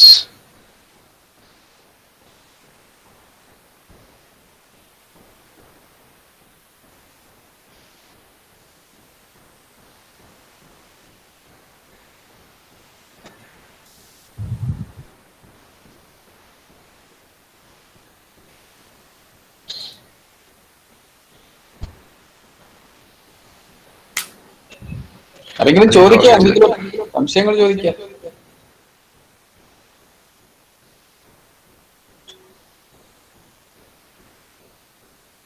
നിജേഷ് സാറേ, എല്ലാവർക്കെല്ലാം മടിയാന്ന് തോന്നുന്നു. അതോ ഇനി എല്ലാം മനസ്സിലായിട്ടാണ്, സംശയങ്ങൾ ഇല്ലാത്തതുകൊണ്ടാണ്? എനിക്ക് തോന്നുന്നു അവര് ഹാൻഡ്സ് ഓൺ ചെയ്യാതെ ഒന്നും എന്താ പറയാ ഒരു വലിയ പ്രോഗ്രസ് ഉണ്ടാവും തോന്നിയില്ല. അതിപ്പോ താല്പര്യമുള്ളവർക്ക് കുറച്ചൊരു റഫ് ഐഡിയ ഈ 2 വെബ്സൈറ്റിലും നോക്കിയിട്ട് ഉണ്ടാക്കി വെച്ചിട്ട് പിന്നെ അത് നേരിട്ട് ചെയ്യാൻ തന്നെ തുടങ്ങേണ്ടി വരും. വീഡിയോ ഒന്നുകൂടെ ഇവിടെ ഉള്ളതെന്നുള്ളതേ നമ്മുടെ വീഡിയോ ഇട്ടിട്ടുണ്ടല്ലോ. ഇതിന്റെ വീഡിയോ ഇവിടെ ഉള്ളത് ഇപ്പൊ ഈ എക്സ്പൈസ് സൈറ്റിൽ വന്നു കഴിഞ്ഞപ്പോ ഇവിടെ വന്നിട്ട് ഇവിടെ വന്ന് ലോഗിൻ ആസ് ഗസ്റ്റ് കൊടുക്കുക. alpha.scischool.in ലോഗിൻ ആസ് ഗസ്റ്റ് എന്ന് കൊടുത്തിട്ട് ഓൾറെഡി കോഴ്സിന്റെ അകത്ത് എത്തി. നമ്മുടെ ഹോം ഇതാണത്, ഈ സയൻസ് വിത്ത് എക്സ്പൈസിൽ വരിക. പിന്നെ അതിൽ നമ്മൾ ഇൻട്രൊഡക്ഷൻ കഴിഞ്ഞ് ഇവിടെയാണ് ശരിക്ക് ഇതൊക്കെ എക്സ്പ്ലെയിൻ ചെയ്യുന്നത്. ഇൻപുട്ട് ഔട്ട്പുട്ട് ടെർമിനൽസ് ഇപ്പൊ ഞാൻ പറഞ്ഞില്ലേ. അപ്പൊ ഇവിടെ ഒരു ഇൻപുട്ട് ഔട്ട്പുട്ട് വീഡിയോ ഉണ്ട്, കേൾക്കാമല്ലോ അവിടെ നിന്നല്ലേ?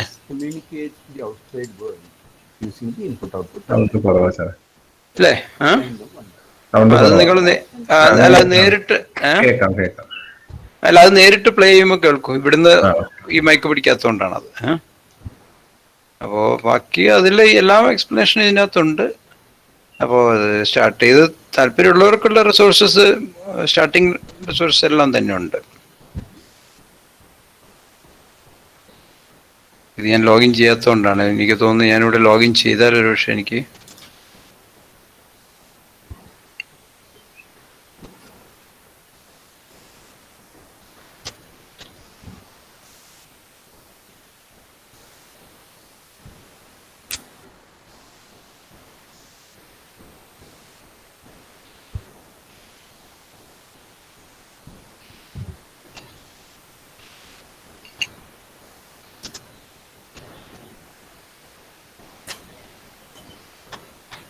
അസൈൻമെന്റ് നോക്കിയാൽ അത് ചെയ്ത് അപ്ലോഡ് ചെയ്ത ഡാറ്റയൊക്കെ അതിനകത്ത് കാണാൻ പറ്റും.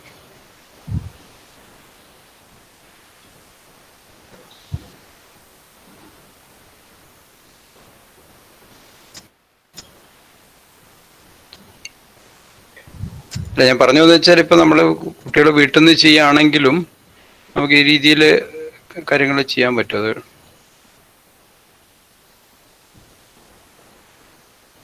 ഇതിപ്പോ ഓരോരുത്തർ അപ്ലോഡ് ചെയ്ത ചിത്രങ്ങളൊക്കെയാണ്.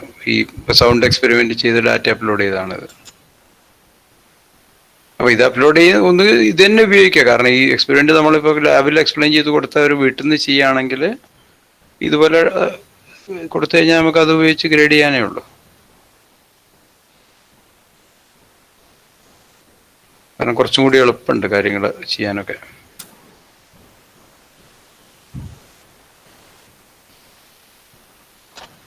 അതിന് ഇതിൽ താല്പര്യമുള്ള ആർക്കും ചെയ്യണമെന്നുണ്ടെങ്കിൽ നമുക്ക് അതിലൊരു യൂസർ അക്കൗണ്ട് കൊടുത്താൽ മതി, ഇതെല്ലാം ചെയ്യാൻ പറ്റും. പക്ഷെ അത് എനിക്ക് തോന്നുന്നു നമ്മൾ ആക്ച്വൽ എക്സ്പെരിമെന്റ് എക്യുപ്മെന്റ് യൂസ് ചെയ്യാൻ തുടങ്ങുന്ന സമയത്ത് മതിയാവും തോന്നുന്നു. മനസ്സിലാക്കട്ടെ. അവർ ഇത് രണ്ട് സൈറ്റുകൾ നോക്കിയിട്ട് അതിന്റെ ഒരു കുറച്ചൊരു ഗ്രാഹ്യം ഉണ്ടെങ്കിൽ അന്നേരം നമുക്ക് ചെയ്യാം. ഇനി ഏതായാലും അടുത്ത അക്കാഡമിക് ഇയർ എന്ന് പറഞ്ഞാൽ പോലെ ജൂലൈ ആഗസ്റ്റ് ഒക്കെ കഴിഞ്ഞിട്ട് നമ്മൾ ചെയ്യുന്നുള്ളൂ. എല്ലാ സമയത്തല്ലേ പ്ലാനുള്ളൂ അല്ലേ? ഓക്കെ സാർ, ജൂൺ അവസാനം ജൂലൈക്ക് ആകുമ്പോഴത്തേക്കും ഇവരുടെ എക്സാം കഴിഞ്ഞ് ചെയ്യാൻ പറ്റുമെന്ന് വിചാരിക്കും സാർ. അപ്പൊ നമുക്കത് ഈ രീതി ഇപ്പൊ ഇവരൊക്കെ കയ്യിൽ ഇപ്പൊ ലാപ്ടോപ്പുകളൊക്കെ ഉള്ള എങ്ങനെയാണ് അതിന്റെ സിറ്റുവേഷൻ? ഓൾമോസ്റ്റ് 75% ഉണ്ടല്ലോ. അല്ല, ഇതിപ്പോ പറഞ്ഞാൽ ഒരു 2-3 പേര് ഷെയർ ചെയ്യുന്ന രീതിയിൽ ഉണ്ടായാലും മതി. ഒരു ഹോസ്റ്റലേഴ്സ് ഒക്കെ ആണെങ്കിൽ ഇപ്പൊ എല്ലാവരുടെ അടുത്തും വേണമെന്നൊന്നുമില്ല. 3-4 പേര് ഷെയർ ചെയ്ത് ചെയ്യാവുന്നേ ഉള്ളൂ. പക്ഷെ എല്ലാം പ്രധാനമായിട്ടുള്ള കാര്യം എന്ന് പറഞ്ഞാൽ അവര് കൺവിൻസ്ഡ് ആണെങ്കിലേ ചെയ്തിട്ട് കാര്യമുള്ളൂ. അതുകൊണ്ട് പ്രത്യേകിച്ച് എക്സ്പെരിമെന്റ് ഇതിൽ ചെയ്യുന്നതിന്റെ അഡ്വാൻറ്റേജ് എന്താണെന്നുള്ളത് പിന്നെ അതിനനുസരിച്ചിട്ട് നമ്മളും ഇപ്പം എന്താ പറയാ ഈ ചോദ്യങ്ങളും മറ്റേ എക്സാമിന്റെ പാറ്റേണും അതിനനുസരിച്ചിട്ട് ചെയ്യാം. പക്ഷെ അത് എളുപ്പമാണ്, കാരണം ഇത് ഉപയോഗിച്ച് ചെയ്യാന്നുള്ള ഓൾറെഡി നമ്മുടെ യൂണിവേഴ്സിറ്റി സിലബസിലുള്ളത് കൊണ്ട് പ്രശ്നമില്ല തരത്തില്. നമ്മുടെ PG സിലബസിൽ നമ്മളത് ഇൻക്ലൂഡ് ചെയ്തിട്ടുണ്ട്. PG സിലബസിൽ അത് ഇൻകോർപ്പറേറ്റ് ചെയ്യാം. അല്ല, ഇതിലിപ്പം നമ്മളിപ്പോ ഡയോഡ് ക്യാരക്ടറിസ്റ്റിക്സ് ഒക്കെ ഇതും വേറെ പവർ സപ്ലൈ ഉപയോഗിച്ച് ചെയ്യുന്നതായിട്ട് വ്യത്യാസമൊന്നുമില്ല. അതിപ്പോ ഇതുകൊണ്ട് ചെയ്താലും ഒബ്ജക്ട് ചെയ്യേണ്ട കാര്യമൊന്നുമില്ല താനും.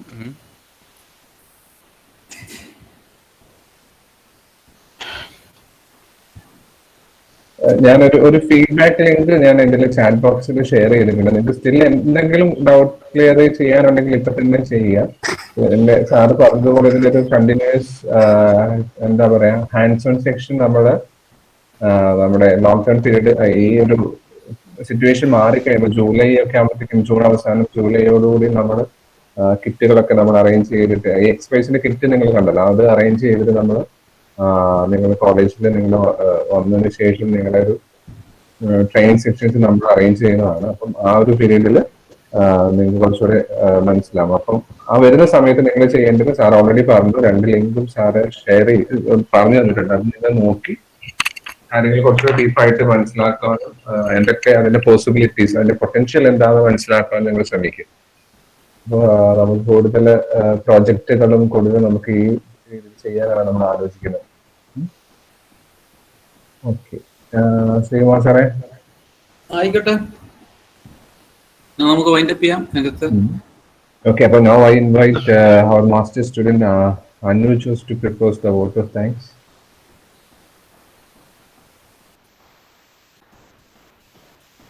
Anu. Sir, am I audible? Yes. Good afternoon to all. I feel immense pleasure to take this opportunity to propose vote of thanks to everyone who has gathered here. First of all, I extend my gratitude to Dr. Sabu K. Thomas, Principal, St.Joseph College, Devagiri, who spared time from his busy schedule to grace this webinar with his presence. I also thank him for encouraging us to conduct such events. Thank you, sir. Now, I take this opportunity to especially express my deep gratitude to Professor Charlie Kattakayam, HOD, Department of Physics, who constantly encourage us to explore new areas.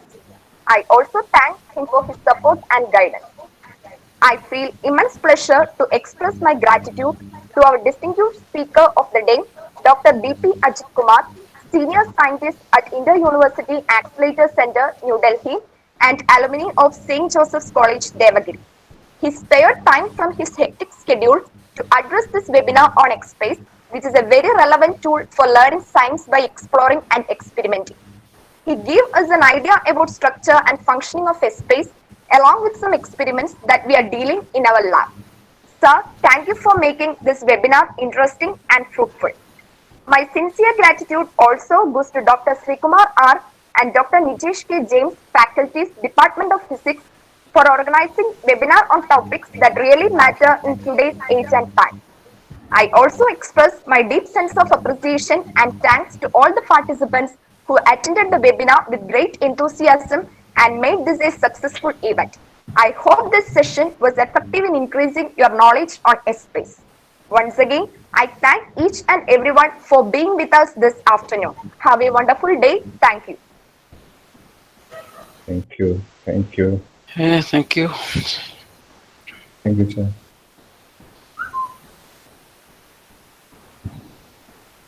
Okay, Srikumar. Okay, Okay, bye. Sheri. Okay. Charlie sir, bye. And this one. Fine. See you then. Bye. കാണാം. Okay. ഇനി നമുക്ക് hands on ചെയ്യുമ്പോൾ കാണാം. നോക്കാം. കാണാം.